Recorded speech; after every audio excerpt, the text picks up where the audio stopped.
he went, what I was gonna say, blah, blah, blah.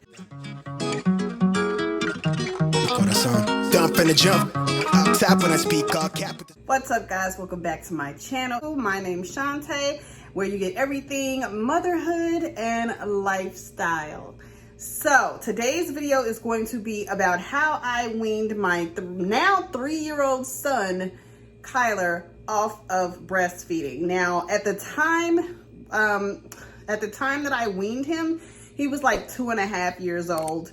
He was about to turn 3, but it was like April-ish, and he really wasn't ready. Like, he would latch on anytime he could. He was actually still breastfeeding on demand. It was like April-ish when he finally got started on the weaning, and I want to say it was maybe about May when he finally took to it and adjusted and was okay with it. But we did have some hiccups, and we're going to talk about those in a minute. So let me start off by saying what I did. As you guys know, or if you don't know, I am currently 7 months pregnant, and technically they say that you're not supposed to breastfeed while you're pregnant because it could send you into early labor, preterm labor, and it could not just be, you know, good for the new baby. I've seen or talked to plenty of women who actually have breastfed their entire pregnancy. I have a friend actually who is still breastfeeding the baby who she first started with, not the first started, but second started, I believe, or third started. I'm not sure. Okay, but she still, she got pregnant while she was still breastfeeding her toddler, and she tandem fed, she breastfed the toddler like all the way through her pregnancy, and then she tandem fed afterwards, which in tandem feeding is just when you feed on both for the kids. So you feed the toddler and you feed the newborn, and you know, you ride the wave. So that's what I had planned to do with Kyler, but that didn't work out so well. Sensitivity is a okay, I know that some women are able to push through it. Like my friend, she said she was able to push through it, but hunty, I was not able to do that. Okay, not only that, like I was having like a whole slew of emotions running through me. Like I was just, your girl had an attitude out of this world, like at everything. And then I had morning sickness. It was just not good. Nothing I did worked for the morning sickness, and breastfeeding on top of that just was not helping my situation. So I had to choose, and it really hurt my feelings, and it really hurt Kyler's feelings that I had to break free from breastfeeding him. And because my goal was to just breastfeed until he was ready to wean. There's a lot of moms, because I'm in a lot of mom groups on Facebook, and I read about a lot of moms who just let their kids wean off. Like they just one day decide, hey, mom, I'm good, you know, I'm grown, whatever, you know what I'm saying, I don't need this anymore, you know, we straight. I had decided that that's what I wanted to do with Kyler, because he actually didn't exhibit any sign of stopping. Like he just wanted to keep going, and he, you know, the benefits of it medically and, you know, mentally and emotionally for him were greatly outweighed my need to wean him at that point. You see what I'm saying? But when I found out I was pregnant, all of that changed. I also read that toddlers, if they're weaned too soon, that they would get depressed, overly depressed, you know, they would get, you know, super sad. And I just didn't want that for my son. I was prepared to breastfeed until he was ready to wean. But that didn't work out that way because I found out I was pregnant in April, and, you know, we had to make some adjustments. So I kept feeding him through, I want to say the end of April, like the very last end of April. I kept feeding him, and then like morning sickness and sensitivity of my boobs actually kicked in like tenfold. Like it just was more, and it was unbearable. It was unbearable. I couldn't, there was nothing I could do. And when I started, or when he wanted to come and feed, I was just like, I can't keep doing this. I'm miserable. I was miserable. And so I just decided that he would stop feeding during the day. I would stop on-demand feeding. So when he would come to me and want to feed, I would say, no, would you like some fruit? Would you like, some peaches? Would you like some yogurt? I would try to deflect his attention to something else. So that worked during the day, but then at night, he only wanted to go to sleep with the milkies. That's what we called it, the milkies. So he only wanted to go to sleep with the milkies. And when he didn't get that, he was like, okay, during the day, you tricked me. I get that. But now it's time for night time and I'm ready to go night. So he would like literally throw fits and temper tantrums because I wouldn't give him the milkies. And it was like that at night. I'm sorry, at nap time too. It was like that at nap time. And I just couldn't figure out what to do. But then I realized something. Daddy doesn't have the milkies. Okay. And Daddy puts him to sleep by holding him and patting his booty. That is how Daddy puts him to sleep. And it just amazes me, and it's a miracle because I'm just like, dude, when you see me, like you just automatically have to have the milkies. Like, what's the deal? You know what I'm saying? Like what's the deal? But when you see Daddy and it's time to go to sleep, like you don't need the milkies. You just lay down and you just go to sleep. So that let me know that he was just using the milkies, so to speak, as a crutch. You know what I mean? To go to sleep. He didn't really need it. He just wanted it. So even though I really, really, really like the benefits that he was getting from the breast milk, and I could pump, but pumping hurts worse than even putting the baby on there. So I just don't pump. I don't even have a pump in my house. That's how much I hate pumps. But, I could have pumped and just gave him the milk that way, but I was also concerned about preterm labor. And so I didn't, even though, my friends were telling me it was okay. And some women in the groups were saying that they did it and it was okay. Everybody's different. And this pregnancy has already sent me through the roof for millions of things. Okay. So I didn't really want to chance it. So I just went ahead and started patting his booty. Like I would lay him down in the bed and I would just pat his booty until he went to sleep. And some nights it would take way longer than it should or than it was supposed to. Because when Daddy did it, he was just like out like a light, you know what I'm saying? But when I did it, he puts up so much of a fight. It's crazy. Or he put up so much of a fight. It was crazy. And so I just stuck with it. I just, stuck with my goals. I stood firm with him.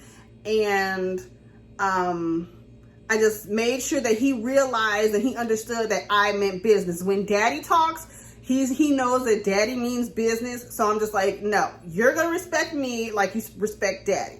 So I just laid him down and I was just like, no, it's night time. We don't need the milkies. We're full. Our bellies are full. We're not missing any, meals. We're good. So we're going to just pat the booty and go to sleep. So that's what I did. And over time, I had to make sure that he ate because he was using the milk also to supplement meals sometimes. Like sometimes he wouldn't want to eat lunch or sometimes he wouldn't want to eat dinner. So he would use the milk to supplement and then he would be okay. Well, he wasn't getting the milk anymore. So I had to make sure that he, ate good. He had his favorite little meals. He had his favorite little snackies.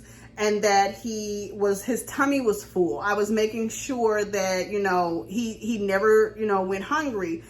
And even though I was spacing out his meals and his snacks, I was just making sure, like, are you hungry? Do you want to eat? Or, you need some drinky, juicy or, Wawa, that kind of thing. Because most of the time, it's just an oral fixation that they're used to.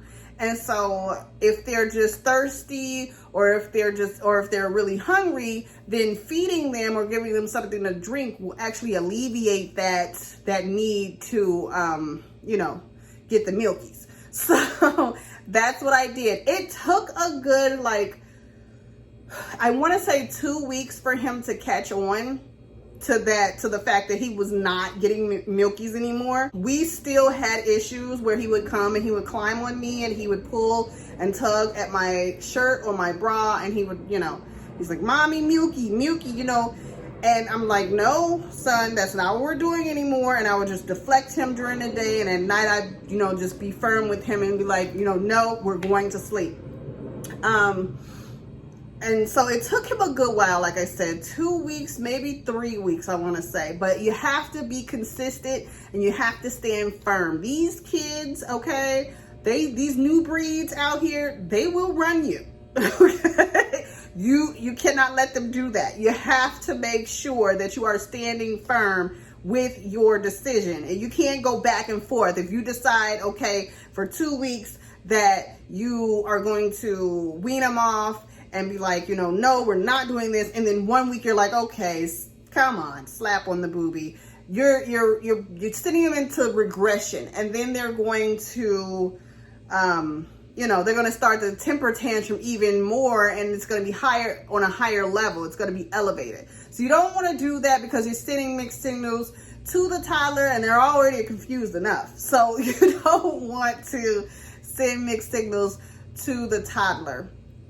Also, something you need to prepare for is depression. It will happen, especially since, well, it happened to mine, especially since he weaned off when he wasn't ready. He was missing the closeness. He was missing the attachment, all these things and then the oral fixation, you know what I mean? So he was missing all of that. And in order to, you know, counterattack that, I would hug him. I would give him, he would come to me and he, you know, milky boobs, like, "No, let's get a big old fat hug and let's just sit and cuddle." Or, you know, let's chill together. That's what he calls it now. He calls it chilling. So he's like, "Come on, mommy, let's chill." Okay, so let's chill. And he'll come and he'll sit, prop up his little iPad right next to me, and he'll sit right there. And, you know, fold his little legs, and he'll just chill. And I mean, that's how he gets his closest now. Or he'll come and he'll hug my neck and he'll give me a kiss, and, you know, and he does that to daddy as well. Yeah, sometimes to his sisters too when they let him. But, you know, basically that's how he gets his closeness. That's how he realizes he doesn't need the milky in order to get closeness. He can get the closeness from, you know, nice cuddles and hugs and kisses. And we are very much obliged to give it to him because we know that that's what he needs to thrive. Kyler, I don't know if all toddlers are like that. I'm not going to say all toddlers, but Kyler is a very personable, you know, connected person. He likes human contact. So before anything, you could take his iPad, you could take his toys, you could take his bike, everything that he loves. He does not care about any of that unless he can get human contact. If he gets human contact first, then he's like, "Oh, okay, now I'll go play and be by myself and do my own thing. But I'm coming back for my human contact." You know what I'm saying? So that's what he thrives off of. So we make sure that we give that to him when he needs it, so he's not missing anything. To this day, he has been weaned since May, like I said, and it is now October. And to this day, he literally still tugs and pulls at my shirt. But he doesn't ask for the milky. I guess he just tests the water to see if I like give it to him. You know what I mean? To see what I'll say about it. And so when he does that, I'm just like, "Nope, dude, you know better. Let's go." You know, and then I direct him to something else. Like, "Let's go do this," or "Let's go do that." So he gets it now. He's coming around to getting it, and he's, you know, okay. The depression has actually stopped. Depression only lasted about 2 months, where he like literally would go into screaming fits. Let me not say 2 months, maybe longer than that. And he still has them every so often, like every now and again, but it is way better than every day. Like he doesn't have them every day like he used to. But he used to go into screaming fits. He would literally lay on the floor and scream and holler and kick and scream. It was insane, okay? And we don't whoop our kids. So I know a lot of people are just like, well, you know, beat them. But we don't, we don't whoop our kids. We just choose not to, you know, use that type of punishment anymore for our children. But, so we just, you know, put him in timeout, let him wean it out, put him on the couch, and he can scream and holler as long as he wants. I don't care. You know, that's you and your lungs, bro. You want to, you know, stretch those lungs as far as you need to. Hey, you know what I'm saying? It's okay to be upset. Go be upset. And when you're done, we'll talk about it. And so that's what we do with Kyler. And he realizes like, okay, so I was screaming and hollering for nothing because I didn't get the attention that I wanted. So then when he's done, you know, we talk about it like, dude, you know, that's not what we do. You know, we don't do that. So it's coming along.